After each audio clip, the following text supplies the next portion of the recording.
forget, indeed. And they will never forget that guy's ding-a-ling. Ladies and gentlemen, welcome to the Rondo, the only Rondo you want to be caught in the middle of. This is your host, Rahimovic, and I'm with my boys here, Jacob Schneider making his first appearance, and Tom Hindle. How you guys doing today, man? I'm doing great. I'm doing great. You look good. Listen, take us through your guys' kits real quick before I get into mine. Okay, yeah, real quick. Sorry. This is my cousin's. He had has a little bit of a professional footy career, and he played for Barrow, then in like the National League, so like the fifth division of English football. What is that, National League? Yeah, National League. Yeah. So anyway, and he was doing well. He was bagging a few goals, and I think a few weeks into like his best season, he sent me this kit, and it was on my wall for a long time. It says Hindle on the back. That's fire. I was texting him recently, and I promised him I'd wear it. Come on now, shout out family doing well in the Shout leagues. out Jack The Hindle. Hindles, yes, And sir. I think Margaret Hindle, my grandma, who will be very happy that I'm wearing this. That's so wholesome. Yeah. We love that. Take us through your kit real quick, Jacob. What you got? We love our grandmas on this show. Yeah, no, we got the 2020-21 Lille kit from France Ligue 1. I got this at some football store in Florida. It was in Orlando, and I picked it up because it was on sale, and I was like, "This is a good kit." Like, I never had a New Balance kit before, and I didn't know New Balance was making kits at the time, and it's like, you know what, this thing's kind of nice, and I've had it since, man. It's So a good kit. you supporting Canada now. You supporting Joe David. You switch sides on us. Bro, I told you I will always support my homies. Shout out Tani Olawashei, making his Canada appearances this summer. Yeah, man. I'm playing. I'm actually Canadian too, so I actually rate it. I You- rate it. Raheem, you like tap into every single culture. You're I from try to, everyone. man. Try. You got There's, to. there's something quite beautiful about that, though. Yeah, You know what I like mean? being Jamaican, Canadian, American. It's like whenever they play against each other, one of the three, people always ask me like, "Who do I support?" And I'm just like, bro, I just gotta watch the game at that point, bro. I can't even support. You can anybody. watch football without any opinions. No opinion. Just gotta shift our focus to what we got going on over here. Mauricio Pochettino, the new U.S. men's national team coach. Let's give him a round of applause real quick. Come on, guys. What you guys think about the hire? Listen, I'll defer. it's a good hire. Based on the candidates available, it's a great hire. Good doesn't even cut it. Great is a better term for it. You obviously went outside the box. You spent the money. A lot of people didn't think you would spend the money. Look at $6 million. Look at Greg Berhalter's salary during Copa America. He was not even compared to the top 5 in terms of highest salaries of managers competing. All right, people were really worried they're going to be looking at some of these top managers and offering similar salaries. They didn't. It's almost Poch is 3 times what Berhalter was making essentially. They went out and spent. They got a guy with European experience. They got a guy who's he's been in cup finals. You know, he's been in that moment. And maybe that's what the U.S. needs, is somebody who can really take them to that next level, elevate the team, but also look at this player pool and tell them, like, pick it up. You're slacking. You're not good enough right now. Let's get good enough. For sure, man. What are some tactical looks that we could look at, Tom, and what can we expect from the team moving forward? Well, you know what? There's been a lot made of this, and you know, Poch is going to play this way, Poch is going to play that way. But what I will say is that at his introductory press conference, people were pushing him about that, and he was like, he kept it cool. He didn't bite too much, but he was like, look, I just want people to run. I want people to be intense. He's being grilled about club football and the intensity and the difference of club and international. And he just said, it's all about principles for me. And I think, to be fair, that's what the US needs to hear, you know, the player pool and maybe the fans, that, you know, like, we're gonna be proud to wear the shirt. That sounded so boomery and British. Like, you're not proud enough to wear the shirt. Yeah. But you know what I mean? There's something to that. So look, to answer your question, he likes his little attacking mid and his wide player and his mobile striker and 2 midfielders who are going to like hold down space and put in tons of legwork. So you'll see something like that. Attacking fullbacks as well. But more than anything, and like he'd said, it's about the intensity. And I think like that's what needs to happen. I think the team just needs to switch to a new gear and just be focused and really just take advantage of the opportunity they have. You're playing for the U.S. men's national team. You got a successful manager that's going to bring the best out of you. So now how could you go into your camp and just leverage yourself and take advantage of the positions available? Because I feel like center back, midfielders, the only player that I honestly think that has their position solidified is Pulisic. That's about it for me. Like, I think everybody else is up for grabs. And what do you think about, what are the keys that you think Pochettino needs to have this team be successful? I think there's a few things that go into it, and your players need to play. Your best players need to be playing regular soccer on a weekly basis, and they need to be competing at a high level if they're not. If you're Matt Turner and you get a loan to Crystal Palace as the number 2 goalkeeper, your Is he goal number should not be to be the cup keeper throughout the season. Your goal should be, all right, I'm gonna go here, I'm gonna compete, I'm gonna steal that starting job. If I'm Also, Gio Reyna at Borussia Dortmund and I'm staying under Nuri Sahin, who's a new manager, I'm gonna say, okay, I'm gonna come here, I'm gonna impress the new gaffer. You know what? I'm gonna make my way onto the pitch. I'm gonna end up in that starting lineup by the end of October. But right now, as things stand, some of the best players on the US are not regulars. Tim Weah, Gio Reyna, Matt Turner, like I said, Serginho Dest out until uh, probably the new year. So then you look at the midfield. Tyler Adams injured. Weston McKennie on the bench. It's not good enough. It's not good enough for sure. And obviously, Anthony Robinson's another player. I Yeah, also forgot to mention that is definitely going to be a mainstay on the roster. locked in. But obviously, with these last two fixtures, man, watching these games, Jesus, man, it was so tough to watch. Like usually, I come home from work, it's a long day. All you want to do is just see the US men's national team perform well. And it's yeah. like, nah, they're just adding additional stress onto my life. That game against New Zealand, for example, just the attack seemed flat. Obviously, we scored a goal when Pulisic comes in. We rely on him the most. Yeah. And then they go and we concede a 90th minute or 85th minute game time goal, which was insane.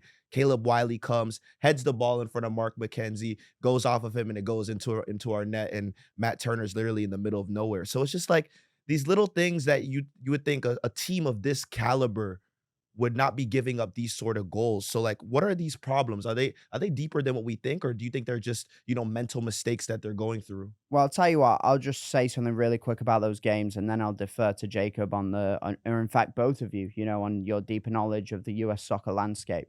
But one thing I will say is that those friendlies felt like a bit of a wash.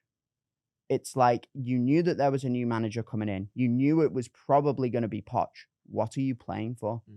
And if you're not in rhythm, if you're not like in a good moment as an athlete, you're just playing for pride. And if that's gone, which it kind of is around the US, like, what did you expect? You know? And look, you should be beating New Zealand. Like, asterisk, you really should. But yeah, I mean, I don't know if I expected much out of that. Clearly, you guys, as like fans and as lifelong, supporters of this whole setup did. But honestly, I wasn't particularly surprised. But Jacob, mate, you've watched many eras of US soccer. So what do you think? The systemic stuff?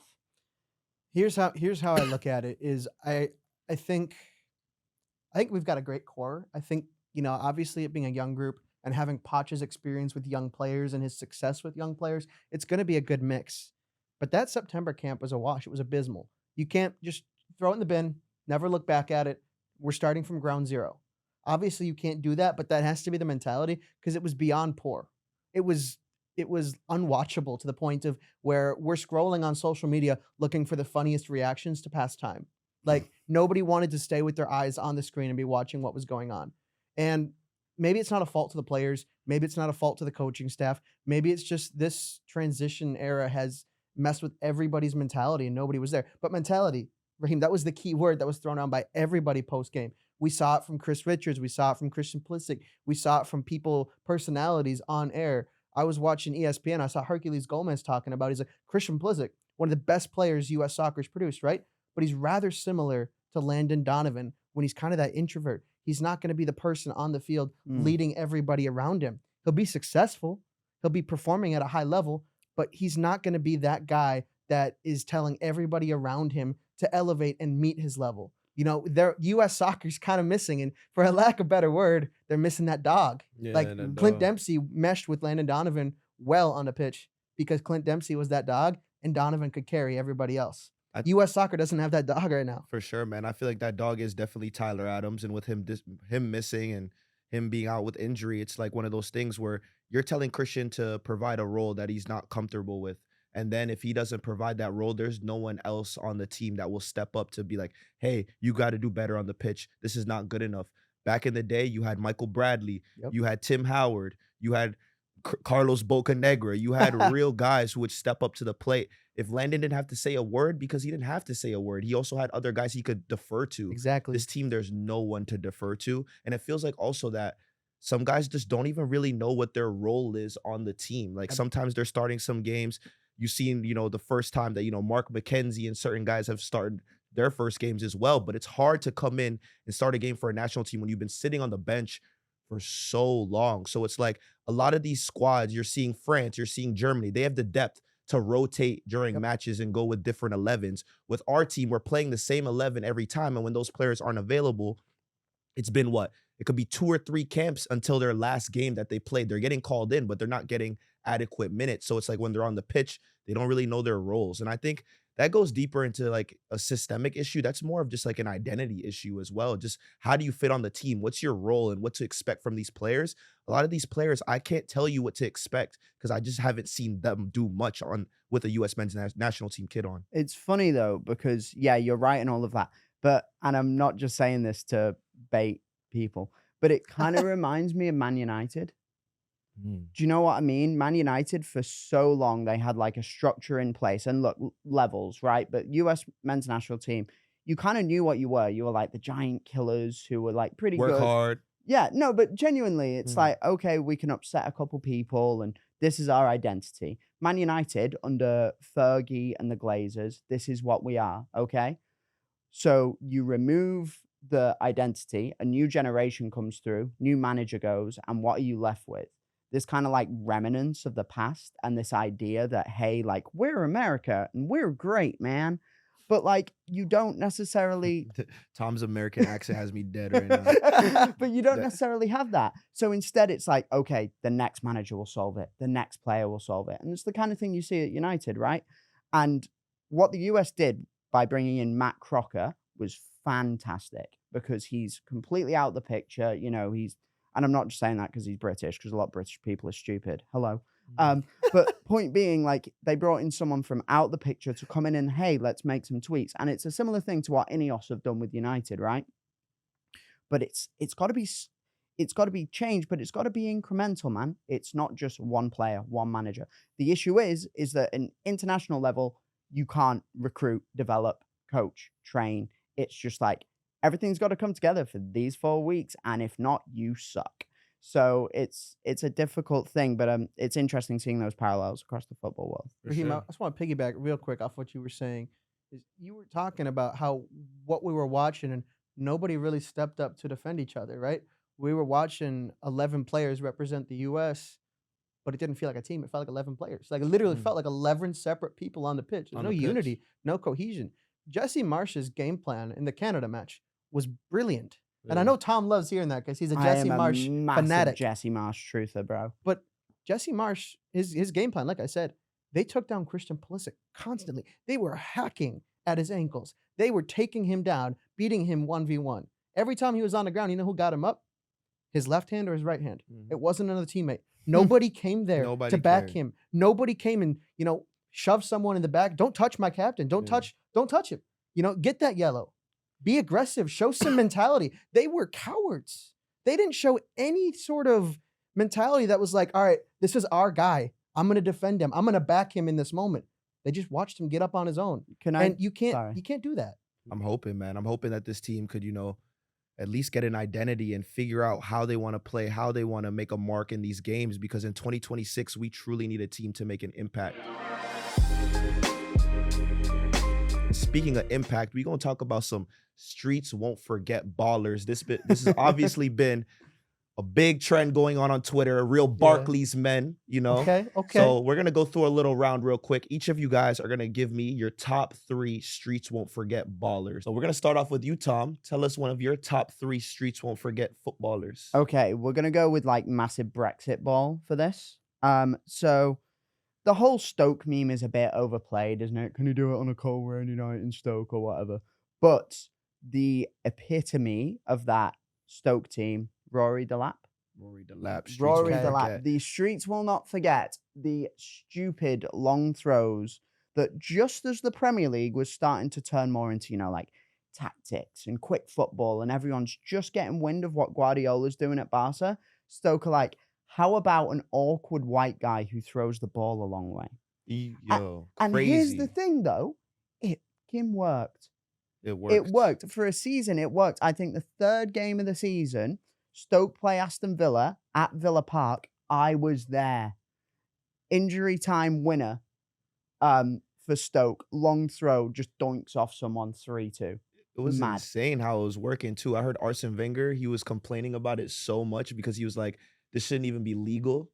But it was so as an Arsenal fan, it'd be hilarious just watching these throw-ins because it was like we would try to play perfect football, and then here comes just Stoke just throwing it at 40 yards and scoring on us. It's crazy. It's the stupidest thing. And what I do love is worked. that it had a year. Do you know what I mean? It had a year and then it faded out. But like, bro, there are kids who are like, remember, the streets did not forget. Yeah, they did There not. you This go. this trait is literally still in EAFC, like in FIFA to this day. Yeah, like, long throw. the long throw trait. Mm. All right, Jacob, you up next. Up next, it's kind of fair that I'm number 2 because this man, he was so good they named him twice. JJ Okocha, my man. Like, do you remember some of that interplay on like that right mid, right wing role? He was just nasty. Insane. And he could invert into the 10. You could get him in the final third. He'd be backtracking. He'd be doing the most ridiculous stuff on the pitch. Oh my gosh, and look at those him skill cooking moves, Roy bro. Keane. The Oh my skill Lord. moves. That's mad, isn't it? Oh, It's just crazy feet. That's some of the best streets. Oh yeah, cheeky Rabona cross because Oh, why man. not? Oh, He man. was different actually. I remember one game he was cooking Man U. He did a Woohoo! remember against Arsenal, he did a rainbow flick. Yeah. He was trying everything, man. That's a good one. Those are your kind of player as well. You like. I remember we were at game together and you were like, he's just trying. shit." Yeah, And I you were love like- people that just try because you don't see it in football that often Yeah. anymore. Mhm. Everybody's so everybody's just positionally plays their position, but like guys who could try shit on the field, I just miss it, man. Bro, can And- we shut up and watch this highlight reel? I know, Bro, right? like- This might be the whole episode. Like, the thing about JJ that was so phenomenal too Mm, is that he's a one-man show.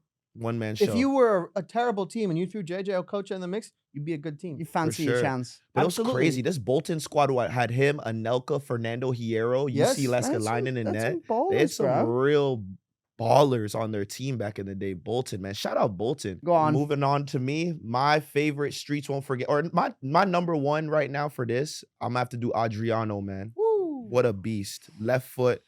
And I'm starting to see one player that reminds me a little bit, Okay. John Duran from Aston Villa. Just the ability to just take Mm. it on the left and just strike one. Like I haven't seen a lot of players do that. Okay. I'm not saying John Duran's Adriano, but look at this. Come on, man. Like you can't teach this, the speed, the strength. If his father didn't die and he didn't have mental health issues, this is one of the best number 9s Yeah. that we've ever seen. I didn't know that about him. I Yeah. didn't know what the origin / crazy bad backstory. Backstory, yeah. So Javier Zanetti actually said, he said, listen, one day they were at training. Adriano's coming off one of the biggest seasons that he had for Inter Milan, and he was just like screaming. He found out his father passed away. And Damn. after that day, he was just never the same player. But before that, Zanetti, Zlatan, everybody said he was one of the best number 9s that they've ever played with by far. Do you know what? Reminds me of like 2008 Pato, Alexander Pato with Milan. Mhm. Like some of those first few years with some of those young Brazilians, bro, they were crazy. Crazy, man. Mental health is also very important in the game. Absolutely. You know, it's a key to success. Real. All right, Tom, number 2 for you. Okay, so I'll go for a funny one, and I think this person will become a streets won't forget. Okay. Alan San Maximan. Ooh. Oh. Ooh. So That is a the big funny one. thing is about Alan San Maximan is that he was so good at football, but rubbish at football at the same time. I feel you. Like tactically, he was a nightmare. A lot of Tactically a managers said nightmare. that, yeah. Couldn't do it. He played, what was it? I had it written down. He made 111 appearances as a winger, as a goal-scoring winger. You know how many goals he scored? 4. 11. 12. I was so close. Yeah, you were so close. Yeah. Now the thing is, he just did stepovers. He's He kind of like tried. Adama Just- Traore in a way. Yeah, but he just did stepovers.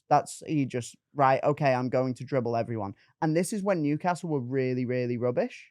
And he was the first casualty of like the The when new the Saudi. regime, Yeah, yeah. they were like, yeah, let's get this guy out of here. Jacob, who you Alright. got for your second choice? Listen, like Tom, I wrote down extras in case we stole each other's.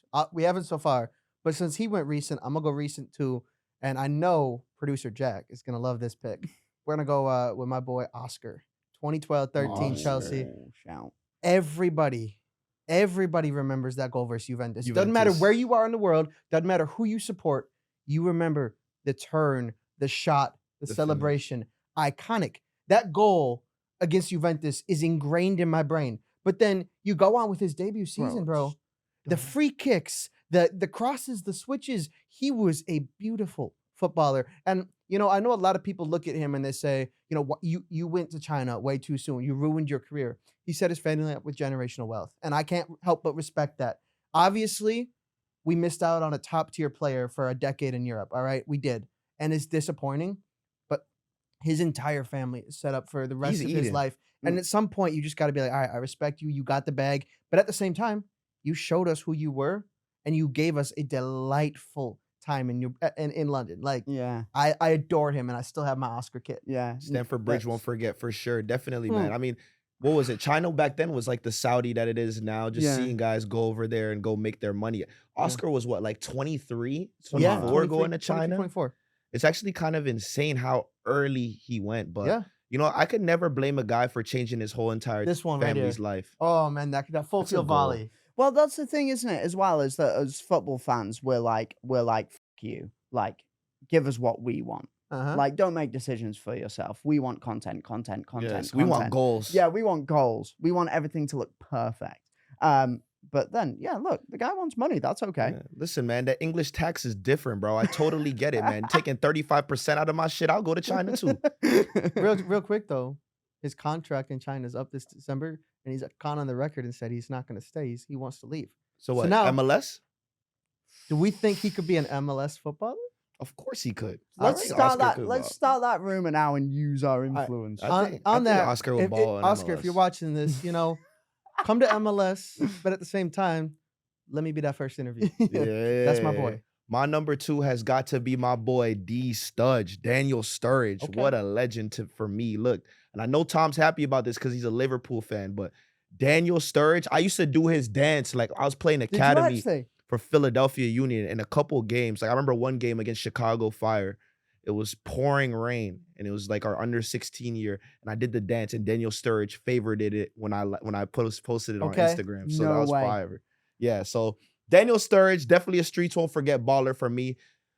You guys already know he was one of the most talented English strikers of his generation. I feel like if he didn't get hurt, he would definitely become a mainstay for the English national team. Scored in the World Cup, scored very important goals for Liverpool. For me, definitely a streets won't forget footballer for sure. Unbelievable. And What was it? SSS, Sterling, SA Suarez. it was SAS. SAS, yeah. And then they had Sterling. Oh, mate, that would split strikers, Sterling in the 10. Sterling in the Mate, 10. I believed, and that broke my heart that year. Yeah, Stevie G slipped, man. Chill.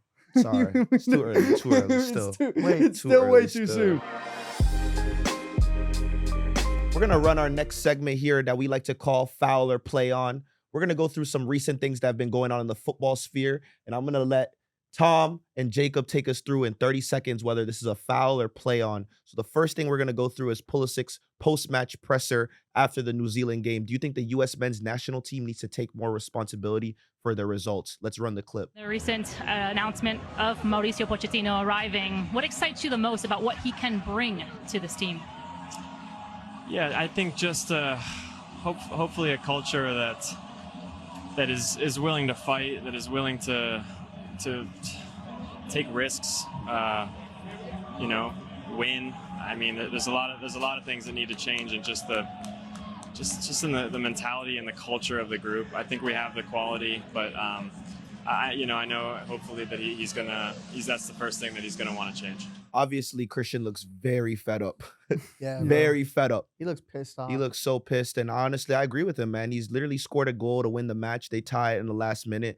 There's really nothing much you could do coming off the bench, but foul or play on. Does the team need to take more responsibility? I mean, play on. Always there for accountability, and yeah, they absolutely do. I think the problem is, though, and we've talked about this, it's part of a systemic thing. It's everyone's got to come together, top, bottom, from USSF to the guy at the end of the bench. So yes, play on, but it's not just about Pulisic saying like, hey guys, let's be good at football. But simple answer, play on.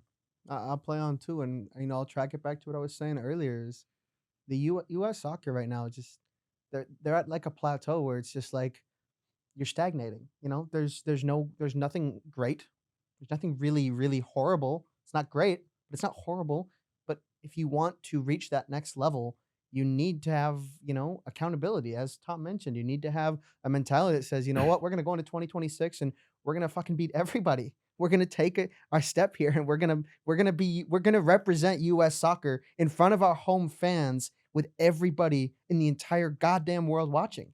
And if you don't do that, it's kind of pathetic. I just felt the patriotism coursing through my veins. Oh my gosh, for real. We need to get him in the national team locker room ASAP. Yeah. But we have a dope comment actually from one of our viewers. Ooh. Carol somewhere in England, 2541 said, Somewhere in England. somewhere in England. This might be your cousin or something.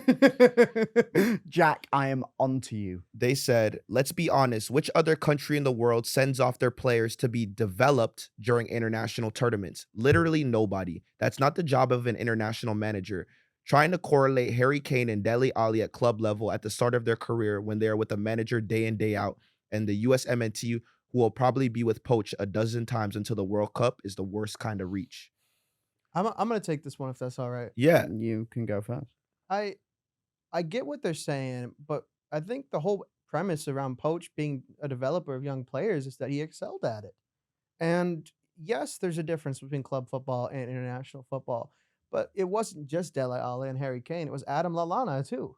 He went on to represent England. All right. You look at what Dele did as a teenager. The goal is the hope that he can translate somebody like Gio Reyna, for example, and do something similar. We just give him a little bit of confidence and say, you know what?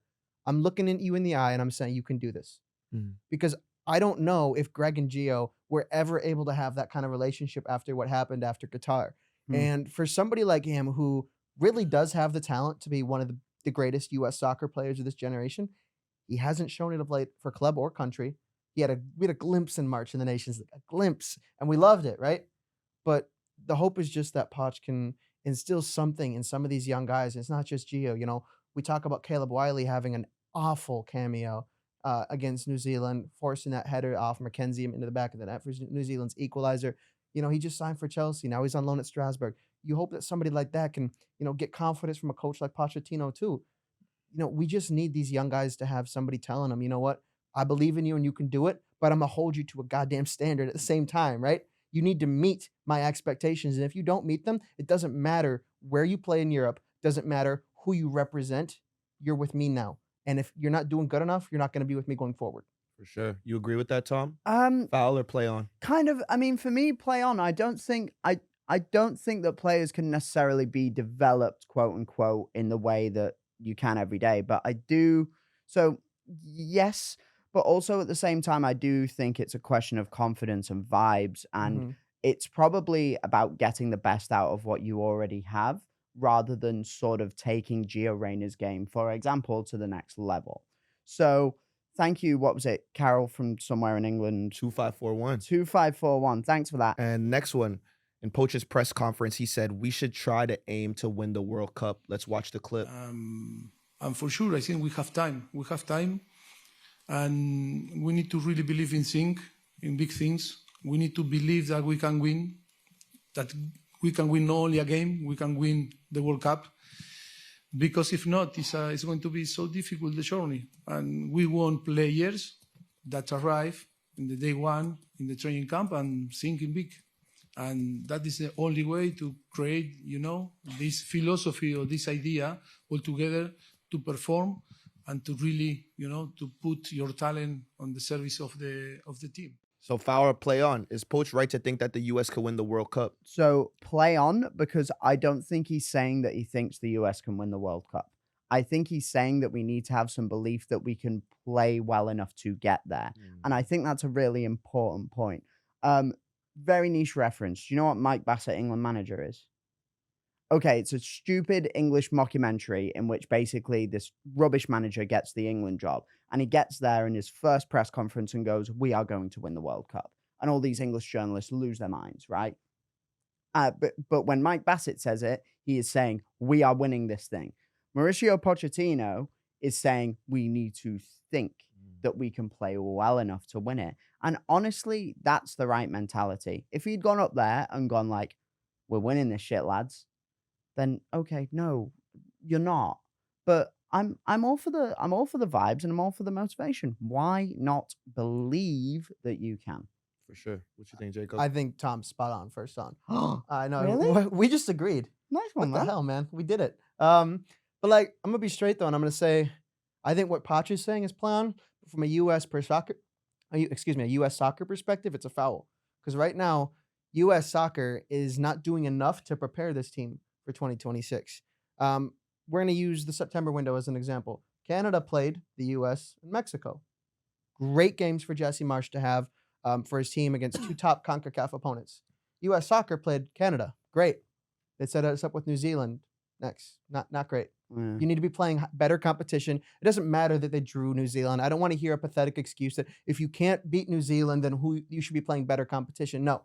U.S. soccer needs to be playing teams that are going to compete in 2026 on a regular basis during these international breaks if the opportunity arrives. There's got to be some way you can schedule better competition, and it doesn't matter if you can't play in the U.S. at that point. Fly to Europe and compete. Fly to Asia to take on Korea or to take on China, teams that maybe you don't know that are going to be at the World Cup, but you're not used to playing. Do something so you're not playing El Salvador, Honduras,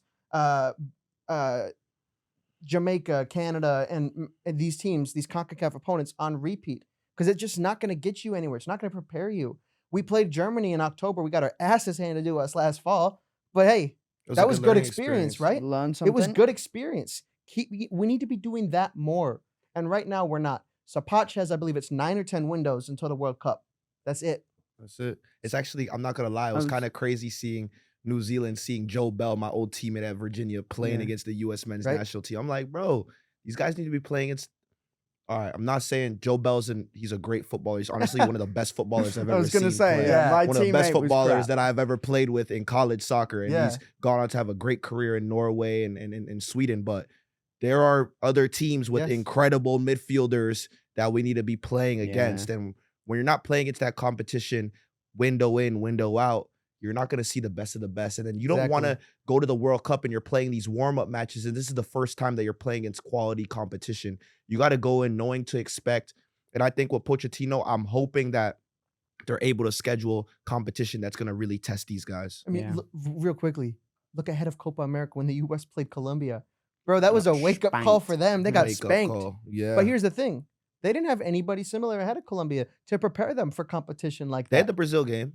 Well, ahead of that window. My Ahead of that apologies. window, yeah. They have Brazil and Colombia. Those are great friendlies, but they're also teams competing at Copa America, right? For You sure. need to be playing your Colombias and all of that. Yes. And Absolutely. I mean, look, the flip side part of it, right, is that these teams don't necessarily always want to schedule these high intensity, high And quality fly friendlies. that far. And I understand, there's travel restrictions. There's certain things that you could do during a certain window, but you should aim to play Well, these matches. you can. There is middle ground between Brazil Absolutely. and New Zealand. New Zealand. There definitely is. There definitely is. So now we're going to talk about what we've been working on, guys. Ooh. Obviously, some of our finest editors here at Goal USA. I know you guys been having some interesting things and interesting topics you guys have been covering on our Goal website. So what can we look forward from you guys? Well, there is always stuff happening, so please go to Goal US and read wonderful stuff from Jacob Schneider and Ryan Tolmich and all sorts of people. But the bit that's come out recently, since we're on the Poch thing, is I was at the Poch introductory presser, plug, whatever, and just wrote a little bit about the vibes, what it was like. The unbiased journalists. See, you asked us to do it. Little round of applause. Like the good feelings in the room. How the legendary Andres Cantor, the announcer, introduces the whole thing. So basically, it was almost like a weird sights and sounds and what it was like to be there. So that was something that's dropped recently that I'm pretty proud of. And then we got lots of USL content in the pipeline as well. Sounds great, man. Love that. What about you, Jacob? What you been working on? We had a nice little Lean on Messi feature drop this morning. Obviously, we know I'm our MLS guru. That's kind of my thing. And he kind of returned this weekend. I don't know if you guys saw, but he played 90 minutes, casually scored a 4-minute brace, assisted Luis Suarez in the 90th minute. They won 3-1, and now Miami is basically the supporter shield's in their hands. And now you brought the GOAT back, and what I wrote though is Messi's done it on every level, right? He's done it for club and country. Doesn't matter where he's been. He's done it. Okay. Can he do it? Can he hold the weight? Can he shoulder these expectations? So take a peek at those, and you know, come later this week, maybe a little Champions League recap from some of the Americans playing. I like that, man. I love that. So, Raheem, what you got going on, mate? So we got PL Fan Fest coming up in Chicago this weekend. That should be a great experience, doing some fan-led video, doing some content with some of the, some of the legendary matches going on this weekend. We got Manchester United against Arsenal. It's going to be a crazy, enticing match after the North London Derby. Caught the 1-0 win. Also, Serginho Dest clips will be going out soon on social media platforms. That was a great interview. Shout out Serginho. Wishing you the best with your recovery. And honestly, that interview is going to be great, especially with PSV coming up and playing in the Champions League soon as well. You got Richie Ledesma playing well at right back. You also got Ricardo Pepi, the Americans leading the charge there. Super excited for the Champions League matches coming up as well, in these next few weeks. And it's going to be very interesting to see how the Americans perform in that. There you go. I'm really excited to watch Chelsea in the Conference League. The elite competition Yeah. of Europe. I'm actually a Conference League truther, but let's not go there. Nah, for sure, man. Rahimovic, the Rondo, the only Rondo you want to get caught in the middle of. I'm here with Tom Hindle, Jacob Schneider. We're out.